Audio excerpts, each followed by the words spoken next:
mainstream trans ideology, an ideology which I would say is sought to undermine basic biological reality and, crucially, erode women's rights. Language has been contorted and distorted. Us women have been reduced to people who menstruate, chest feeders, and those with a cervix. But don't forget, of course, David Lammy even thinks that men can grow one of those. We've, of course, been told that we've got to share our single-sex spaces with any man who simply utters the magical words, "I identify as a woman." Yet we women, we've been abused and threatened and heckled and cancelled. We've lost our jobs and our crime believing in the truth and wanting to protect women and girls. We've, along the way, had male crimes assigned to us, and our children have been encouraged to what I would say follow and believe fiction.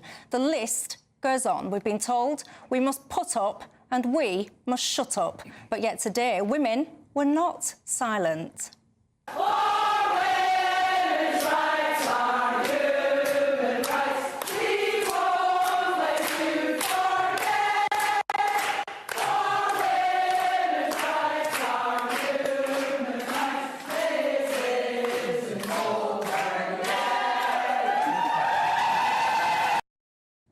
Oh yes, they sang and they roared and they brought tears to my eyes. Because if you ask me, they've been vindicated. As we've always said, truth matters, sex matters. And in my opinion today, that has finally been recognised. So, too, for Women Scotland, I say thank you. And to all of the other women who have fought and suffered, and you know who you are, I say it again, thank you. From the bottom of my heart, as a woman and as a mummy, thank you. And to the politicians, the institutions, the organisations, and all of the media who have allowed all of this to become so absurd, I simply say this: shame on you. I feel better. Yeah. Got that off my chest. I do. I feel absolutely better, ladies and gents. I can't lie about that. We're with you till 7 o'clock. Look who's alongside me, Charlie Downs and Aaron Bastani, but also joining me tonight, Helen Joyce, the Director of Advocacy at Sex Matters. I can't help it. I know that the judge in the Supreme Court today, Helen, said, you know, nobody should see this as a triumph and all the rest of it. But I feel that women who have been crying out for years, please, don't erode our rights. Please keep women and children safe. I believe they've been vindicated. What's your reaction to this ruling today? It was 10 out of 10. We prepared, we scenario planned, we said it could be anything from a dire defeat for women's rights to an absolute endorsement, a ringing endorsement, and it was the ringing endorsement end of the scale. It was very emotional to be there in court today to listen to it. We didn't know what the judgment was going to be. Nobody did. The court just said to people on last Thursday, today we're going to give our verdict. Nobody was given pre-sight of it, not the lawyers, not anybody. So we sat there in court and they started the preamble about, you know, how important this was and women's rights and blah, blah, blah. And we're sitting there going, get to the punchline, say, did we win? Did we win? And then it became clear that For Women Scotland had won. And I mean, I don't know how people stay quiet through it, because, of course, you've got to while you're in the court. You've got to behave yourself. But, you know, it was a triumph for the right legal arguments. It was a triumph, funnily enough, for statutory interpretation, which sounds dull. But what the judges did is they said that if you allow the Gender Recognition Act to stick a spanner in the works of the Equality Act, which is the big, overarching anti-discrimination law in this country that protects everybody's human rights, but especially women's, then you break it. It can't operate as it was meant to. So they took that spanner back out, and now we have it operating properly again, and I'm very emotional about that. I mean, you and me both. In case you're just tuning in, you're going, what is Michelle going on about now? The Supreme Court here in this country, this was unanimous, by the way. It was not anything close or anything like that, not at all. It was an overwhelming judgment, and essentially it's ruled that the use of the terms woman and sex in UK law under the Equality Act 2010 does indeed refer to biological sex. And this has all started, it goes back basically to, I think it was 2018, where the Scottish Government, they wanted to put like what I would call quotas essentially on public boards, and they wanted 50% of those people to be women. Fair enough if that's your thing, but they defined women essentially to include men with a certificate, a piece of paper. Now I need to be clear, Helen. this is, you and I are probably on a similar side with this. We feel passionate about women's rights. This is not an anti-trans movement. That's completely correct. It's open to the Scottish Government to say that it wants to do positive actions for trans people, and that will be fine. If you looked and you said there was a situation in which trans people were underrepresented and there was a reason that you thought it was the right thing to do to have a special programme for trans people, that would be fine. That's the way the law acts. They did something worse than that in 2018. They actually said that they were going to count woman as anybody who just said they were a woman. And for Women, Scotland took them to court for that and won. And then instead of just tucking their tail between their legs and skedaddling off, what they did is they came back with woman means anyone who has a piece of paper saying that they're a woman. And that's the gender recognition certificate. This is this law that dates from 2004 that allows you to get a piece of paper saying you've changed sex. Look, people can't change sex. And that holds in some situations and not in others. It's a complex piece of law. And the question was, does it hold for the Equality Act? Do you move out of the group of women into the group of men if you get that piece of paper, and out of the group of men into the group of women if you get that piece of paper? And that turns the two sexes into mixed sex groups. So how can you think about sex discrimination if the two sexes are mixed sex groups? How can you think about anything, what women need, what men need? It was a nonsense, and the Supreme Court recognised that, and they did this wonderful 4-page summary that they read out in court, and it touched on all the important points: pregnancy and maternity, women's long struggle for equality, the fact that this does not harm trans people's rights, because there are separate rights for trans people. Absolutely. All of them, even the ones who don't have pieces of paper. They specifically said there aren't two classes of trans people, the ones with pieces of paper and ones without. They said that we can't tell who's trans. They said we can't tell from looking at a man whether he identifies as a woman or has a piece of paper saying he's a woman. They brought it right back to reality. And I want to, because there'll be some people at home today that are sitting there saying, do you know, this conversation about trans rights and women's rights and all the rest of it, it's so overrepresented in the media. Because I look at my inbox, I see what you all say, and you're quite divided on this. Some of you will be saying, you know what, why are you talking about trans rights? Again, this is a minuscule amount of the population. It's getting disproportionate coverage. Are you of that mindset, Charlie Downs? It's funny you say that, because that was the first point I was going to make, because trans people do account for 0.54% of the UK population as of the 2021 census, which is a vanishingly small number of people, and yet they occupy so much time when it comes to, you know, media, like political discussions in the media and in the press and all that sort of thing. And I think that, you know, whilst it's obviously an important issue, and whilst today is obviously a victory for common sense, and I'm hugely supportive of this ruling, I can't help but think that the time spent talking about this issue, which ultimately is pertains to a very small number of people. I mean, sure, obviously we make the case that it affects women's rights more generally, but I can't help but think that there are more pressing issues at this time, such as, you know, migration, cost of living, the fact that young people can't buy houses and that sort of thing. And so all the while we hear media talking heads saying things like, well, actually women can't have penises and that kind of thing, I can't help but think that it's a little bit sensationalist, right? And I worry as well that it gives an easy win to essentially, well, on the left, it gives an easy win to people who can say, look, we're not like those crazy wokesters. We don't think that men can turn into women. Perhaps like the gentleman sitting to my left may well believe that. Do you believe that, Aaron Bastani? I'll give a fulsome answer in the course of time if you'd like me to. I don't want to eat into Charlie's opportunity. Yeah, we're going to. Well, actually, we're going to carry on this conversation. Because I'm the outlier here, I think. We're going to carry on this conversation after the break. But what would you say, Helen, to that mindset? Oh, why are they talking about this issue? It's disproportionate coverage, etc. It's funny how we're the ones who are meant to stay quiet. Like, if it's that tiny an issue, then why did they push this on us in the first place? Why did they break the Equality Act, which protects 100% of people by their sex, for this tiny number? And then when we say, hang on, half the population is women, you've just broken the laws that protect us, they say, oh, it's only a tiny number of people. Well, if that's the case, stop talking about them and let us have our rights back. That's the easy way out. What I would say back to you, Charlie Downs, is when people say to me, which they do often, I hear you at home, because many of you will be emailing in exactly the sentiment that Charlie's just offered there. Oh, move on, you know, enough now. I would say this. Women are the majority of this population. And what has happened to us, as I tried to allude to in my opening gambit there, this is not just about the minuscule number of people on a census who say that they're trans. And by the way, that question, I think it was misunderstood by a lot of people. So I think the number's not even accurate. But anyway, it is now become about the very notion of being a woman in society. This has impacted and affected everything from our ability to get undressed in a gym changing room. We now have to accept the fact that any guy, as long as he says, oh yeah, you know, I identify with being a woman, he can come in, he's allowed in our space and see us and little girls in our changing rooms. We are now referred to as chest feeders and things like that. So all of the language about us, when it comes to our healthcare, lots of women, we all need to have cervical smears.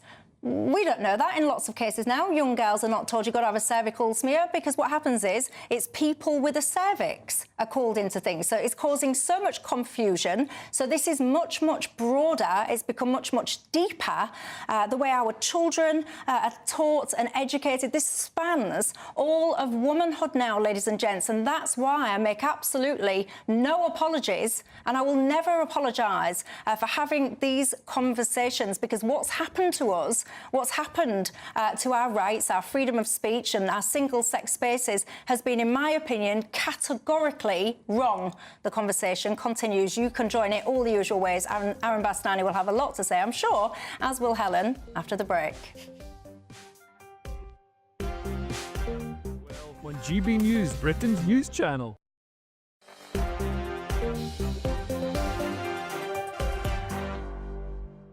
Hello there, Jubes and Co. With me, Michelle Dewberry. Let's just take a moment to listen. Go on.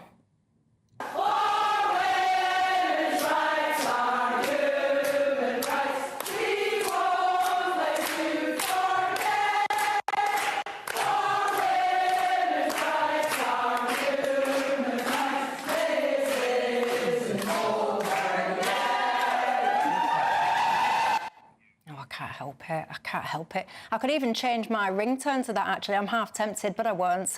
Look, alongside me, Charlie Downs, the political commentator, Aaron Bastani, the founder of Novara Media, and special guest for a little while, Helen Joyce, the director of advocacy at Sex Matters. Of course, ladies and gents, if you just tuned in, we're talking about that, what I would say, great news, when it comes to the Supreme Court ruling. In fact, actually, should we have a listen to the judge? Because you might, I don't know, where you might have been all day, you might have been doing something different, you might have been working, you might not know what on earth I'm talking about. This was the moment that the ruling was announced in the Supreme Court. Listen. The unanimous decision of this court is that the terms woman and sex in the Equality Act 2010 refer to a biological woman and biological sex. Yes, and by the way, if you were watching the show at the start, I was playing some clips, and I do believe that a member of the trans rights protest might have done something with their hand, a rude gesture that they ought not to have done, that wasn't fit for Tea Time TV. So if you did see that and you were offended, I do apologise. Aaron Bastani, your thoughts? So a few things. The Equality Act from 2010 enshrined in law the ability of organisations to have single-sex spaces on the basis of biological gender. Specifically, Schedule 3, Part 7 of the Equality Act protected things like single-sex spaces. So in one case, this isn't really news. And the idea that you didn't have single-sex spaces protected under law was simply not true. Now, whether, of course... Well, have you got a reaction to that, Helen? It's correct. It was just that it was hard to keep out the men with certificates. You had to use two different routes. You could keep out men without certificates one route and keep out men with certificates another route. And this was complicated. People felt that they needed to be equality law experts to run a pub that had a toilet that said F on the door and a toilet that said M on the door. And they didn't know they could defend themselves if they went to court. Activists misrepresented the law. Well, this gets to the heart of my second point, which is that I don't even think the Supreme Court should exist. I don't think, arguably, the Equality Act. I don't think the Equality Act should exist. I actually support the whole idea of parliamentary sovereignty, and I think that elected lawmakers should be making and changing laws because we elect them. And I think there's a real worry that we become a country like the United States where unelected judges have much more power than elected politicians. Day after day on GB News, there'll be this or that story where people are, I think, often rightly, actually, criticising judges for a particular outcome, and yet today, they're being praised. And I think, you know, you have to fall down on one side or the other of this argument. How much power as a society do we want to give judges, right? You see the wage debate going on right now in Birmingham because that local authority is effectively bankrupt. That's the result of a decision made by a court. You can't, on the one hand, say, that was bad, that should never happen, we should not give that kind of power to courts, and on the other hand, say that actually, today, we've decided this is what a woman is because this court says so. I personally think it's silly. There's many things that, you know, this country fails at. It needs to change, it needs to improve. I really think the status quo ante before 1997, specifically before 2009 with the Supreme Court, was a lot better than what we have today. It was a very common sense way to make and change laws.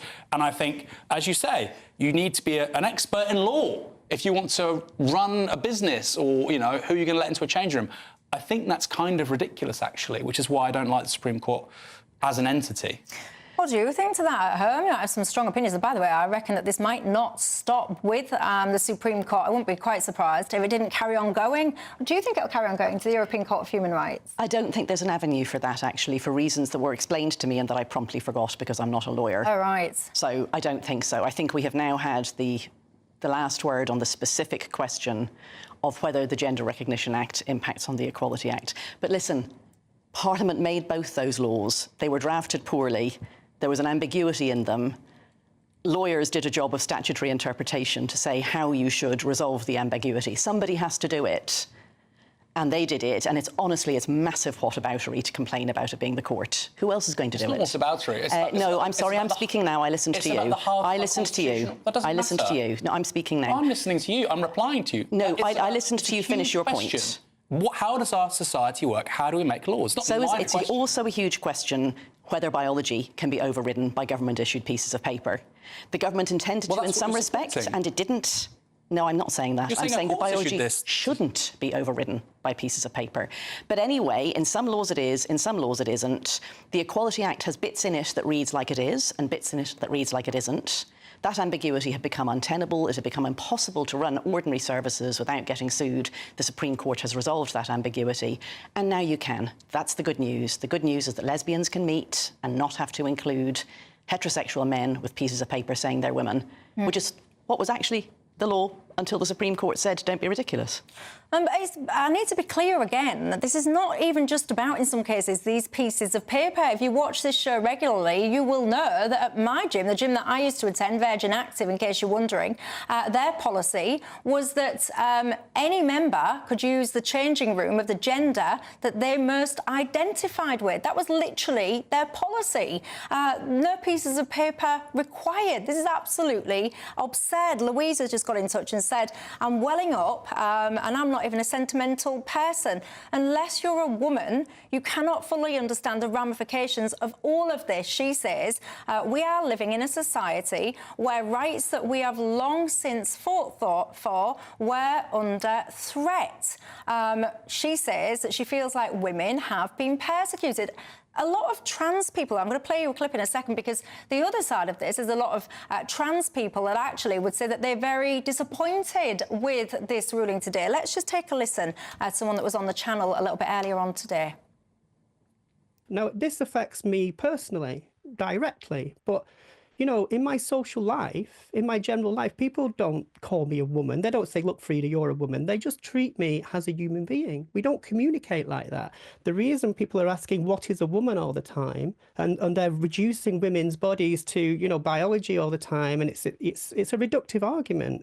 What it does is it removes the humanity from the argument. You only have to watch when somebody brings a bit of light to this argument and maybe questions the motivations of J.K. Rowling or Maya Forstadt, whoever it is, they get piled on so hard on social media that it's almost unbearable. So there is no balance here. The power is with those lobby groups. They're not working on behalf of women. We know that because women's groups don't support them, because they know that institutional and systemic misogyny isn't coming from trans women, and there are no prizes for women at the end of the gender critical movement because it doesn't actually support feminism. It rejects feminism. You want to respond to that, Aaron? Well, I think, look, first of all, the idea that it's whataboutery to say that the nature of our constitutional system is at stake here, I think, is absurd. Secondly, the gender recognition certificate as a piece of documentation comes about from a law made in 2004. The Equality Act was so poorly drafted that it's basically, I think, going to make redundant a piece of legislation which precedes it. That's how stupid this is. To be clear, those gender recognition certificates are from 2004, 6 years prior to the Equality Act. This whole thing about our rights were under threat, therefore this court has made this decision, that's a good thing. Let's go back to the United States, the overturning of Roe versus Wade. The problem there is you have, again, unelected legislators, a court who nobody votes for, determining whether or not women can have abortions. It is a very, very dark slope to go down when you have people who are not elected making those kinds of choices over people's lives. And as a matter of principle, I think it should be opposed. I'm just not interested in getting into arguments about how our constitutional settlement works on a day when I want to focus on the fact that we have restored the 1975, which predates the Gender Recognition Act, the 1975 Sex Discrimination Act, which was ported over into the 2010 Equality Act. So if we're going to play what came first, the Sex Discrimination Act came first. Nobody intended the Gender Recognition Act to destroy the protections that were there in the Sex Discrimination Act, and yet they did, and now that has been fixed. You're one of my viewers says, Michelle, I feel emotional. This is all a big deal, but the very fact, whatever you think to the Supreme Court, the fact that we needed the Supreme Court to tell us what most of us already knew in the first place is unbelievable and sad. Well, I would say it's also a reflection on the absolute cowardice, the absurdity and the embarrassment of our political class. And not just the political class, by the way, the institutions in this country, much of the media. If I see one more time an actual male criminal that is pictured in a newspaper for being, I don't know, a paedophile, a rapist or whatever, and the headline says a woman has been charged with X, Y, Z, and you scream at the telly, that is not a woman. Hold you on, know Michelle, it's not. those people don't have gender recognition certificates. And this is really key. I'm talking about the media now, gaslighting people. No. But Helen's point is that those people that you're rightly criticising are exactly the same as somebody with a gender recognition certificate who've lived as a woman for 25 years, who on their death certificate will have woman. She's saying, that's the point here, those people are identical. I'm saying they're both men. Men with pieces of paper and men without pieces of paper are both men. And that's what the Supreme Court said, the Equality Act says too. It's biological reality. It doesn't matter when a man starts to say he's a woman, whether he did it yesterday, whether he did 10 years ago, whether he did 20 years ago, he's still a man. That's just a fact. And it's not denying anybody's humanity to say that. Half of humanity is men. I just don't think it's consent. If I could just come in here, Michelle. You may any comments? Yes. Charlie Down swooping in I there. do just want to take a step back here, because I think what we need to remember is this ruling today refers specifically to the Equality Act 2010, and that's obviously already come up today. But actually, I would say that the Equality Act 2010 needs to go in its entirety, because it's at the root of so many problems that we face in our society today. And, I mean, for example, the Birmingham bin strikes. A equal pay dispute lies at the root of that, where women who were working public sector jobs disputed that they were not being paid equally to their male counterparts, and that meant that the bin workers who are currently on strike had their pays cut in order to pay for this equal pay dispute. It's also at the root of the public sector equality duty, which is now manifesting itself in this kind of two-tier system that we see in Britain, where in the name of equality, people are discriminated against on the basis of their race, if they're white, their sex, if they're male, and their faith, if they're Christian. And so I think that the whole idea that, I mean, it's kind of just like rearranging deck chairs on the Titanic, this ruling, because unless the Equality Act itself and the entire doctrine that emerges out of is scrapped, I just don't know whether we're actually going to, in the long run, see any real improvement in the way we think about identity in the law in this country. Listen, you guys are utopians. I'm not sure I agree with you about your utopia, but anyway, you seem to think that we can't do anything until we can do everything. There was a specific problem that needed fixing, and today it was fixed. I'll just finish the sentence. So there was a specific problem, it needed fixing, it was fixed. Now we can go out and we can make sure that the guidance, the rules, the policies no longer pretend that men can be women, and that's great. And yes, there are a million other problems out there too, but this one has been fixed. And today, the very day that that judgment was handed down, you want to be talking about Birmingham bin strikes and the Equality Act and probably the Human Rights Act too and Supreme Court in America and so on. No, I'm going to stop and I'm going to say there was a great judgment today. That judgment was a judgment that enshrined biological reality over legal fictions, and that is good for everybody.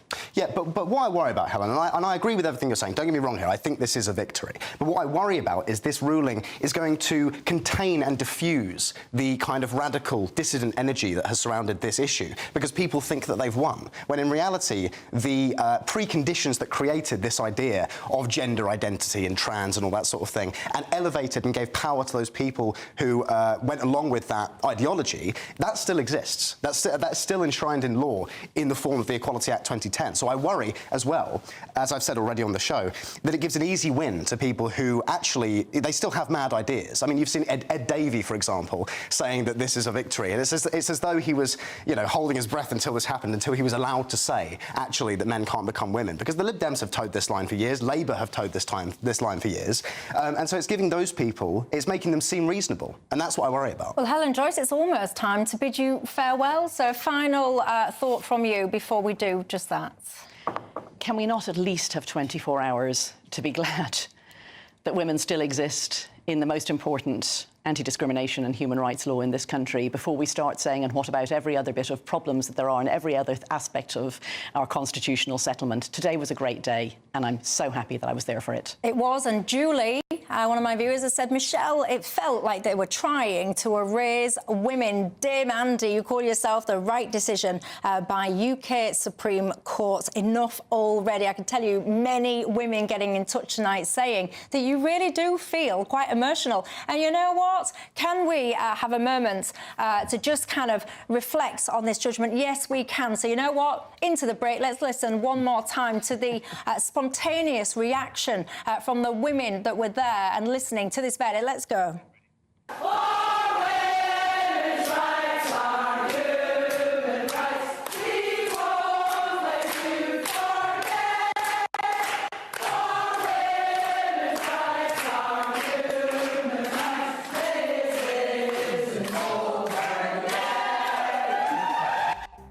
Jubilation at last. Common sense prevailed. Helen Joyce, to you, to Sex Matters, thank you very much, and thank you for coming along tonight.